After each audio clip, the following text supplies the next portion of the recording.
First of all, good morning to everybody. Thanks again for coming out. Last week was a rival weekend, and it's what a rival game should be. It went to the very last play of the game. Coach Slater had that team fired up and ready to play. Offensively, they drove the ball down the field. I think they had about 500 yards of offense, and which was definitely wasn't expected on our end, and was able to do some, move the ball at will for a while there. Defensively, they were sound as they always have been. They had great spacing. Guys played with a lot of energy. And it was a situation where, our guys showed a lot of resilience and continued to play.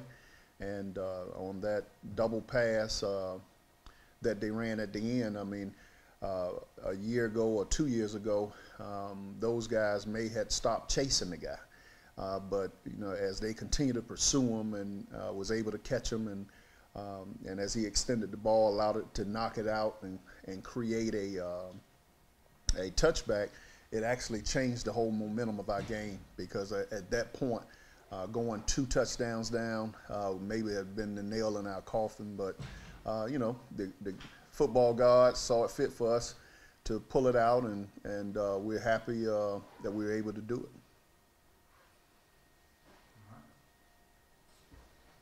Emotional week and everything, big win. Just talk about the little emotions that you're still feeling from that big win. Well, it's a game that's overdue for our student body and for our community. This is a game where families have my family that's there from Tuskegee.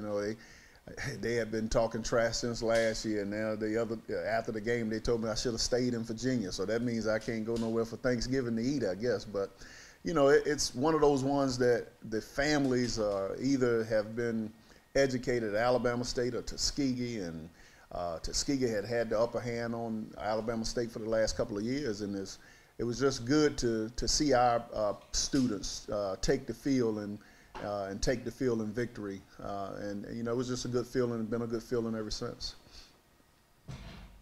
You got Auburn coming in, so you got to put Tuskegee behind you. Just talk about the emotions of being able to play big SEC school and travel up the road to face Auburn. Well, it's one of those situations where now we have to go in and be in role reversal where Tuskegee was to us. Now we have to go and play up where teams have more, and the expectation is that they should just roll over top of you. The resources, more resources, the bigger opportunity, bigger players. So now we in the role reversal. So we have to go in there with the energy that Tuskegee came in here with, and play hard and play and represent our university, and play, as I told all the young men before, we're not going in to play Auburn, we're going in to play the names and the helmets. If you go in and play Auburn, you don't have a chance. But if you go in and play the individuals in the helmet, I think we can match up in certain positions and create some energy where we can give them a game. What experiences, Coach, have you had in the past in this type of situation that you're relating to the guys now? I've coached programs that have gone against Maryland, gone against Rutgers, gone against your Akrons, but I've never coached against a team that beat the national champion. So, that speaks for itself there. Auburn beat Alabama, and so we have to go in and like I tell you young guys, sometimes you got to watch what you pray for. So when we watching the game, you probably prayed that you would just have that opportunity to play at that level. Well, come Saturday, your prayer will be answered. So you'll be able to line down and play against some of the top talent and caliber athletes in the country.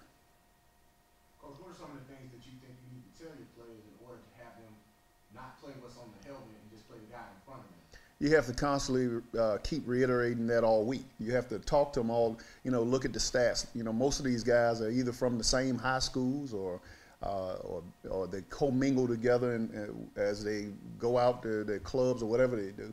So it's one of those situations where, they're men like we're men, and they strap it, their uniform on the same way we do, And we have to go in and play the individuals. Play the individual. We're not going in to play the tradition, not going in to play the mystique, not going in to watch the eagle as it soar and fly around. We're going in and play a ball game. What guys, Coach, from last week that you watched him practice all camp and you thought, okay, we might get something from this guy or that guy, and he showed up in a big way Well, last week? Ezra Gray, you know, that guy, he has one speed. He's been like that since he's been here. And his confidence and stuff has grown. And again, he was all purpose for us. You know, your Ricky Haley's and Santana's, you know, those guys really stepped up when they needed to. Dennis Roberts. You know, we had a host of guys that when it came time to make plays, they made plays because, you know, again, Tuskegee was on our side of the field a lot. And we were able to stop them when we needed to. And that was a collaboration of a bunch of guys, not just one guys in particular. The one that stands out the most and with the most resilience to me is DJ Pearson. You know, here's a guy, you know, sometimes, you know, fans, they don't really care about these guys having emotions and feelings. I mean, you know, here's a guy, he threw an interception last year. They ran it back for a touchdown, and they contributed that to, you know, to the way the whole season went. And, you know, you taking a young 18, 19-year-old guy walking around and everybody asking, how's the quarterback situation? Do we have a quarterback? The guys we have, it's not good. And for him to come out and to stand steadfast in all the criticism and to throw for 70% and manage the game the way he did, he would be my guy. How do you prepare DJ Pearson to face this physical defensive line that Auburn has? This is what makes them the team that they are this season, their defense. How do you prepare him mentally to be able to know that he's going to take some hits, maybe? Well, you know, the thing about it, we have to get the guys around them to play. It's not just DJ out there. They have 11 on take the field, we're going to have 11. And our 11 have to match the intensity of Auburn. We have to protect DJ. We have to make sure that the guys up front and the running backs and tight ends or however we protect, they have to step their game up. Everybody know we're playing a team ranked 8 in the country.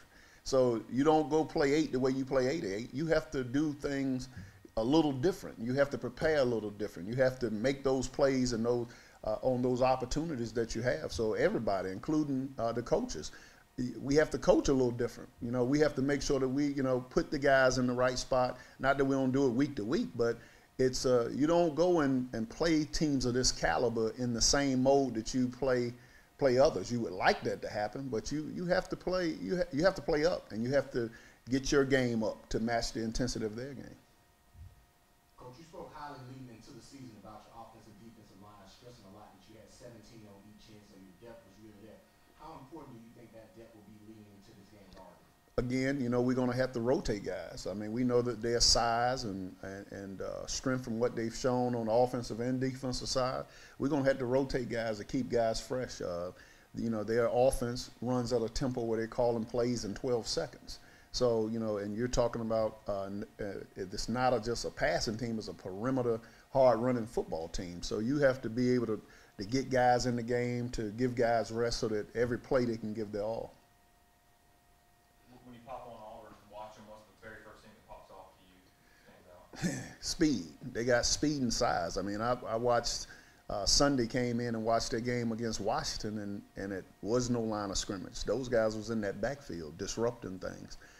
Then you look at them on the offensive side, they was on the perimeter, you know, with a lot of speed, and the quarterback did a great job of putting balls in situations where only his guys can make plays. So you see a well-coached team, and you see a very talented team. When you look at a team that has over 70% of their guys 4- and 5-star athletes, that tells you alone that they you know, they're pretty well equipped. Coach, you guys don't play at home until November. Just talk about getting ready for this long road trip and being on the road for so long most of the season. Well, you know, again, you have to prepare to play regardless whether you're home or away. You know, luckily this one is in close proximity where our fan base will probably be just as large as Auburn. I mean, there's a lot of folks that is going to come and support us because it's just a, you know, a skip, hop, and a jump.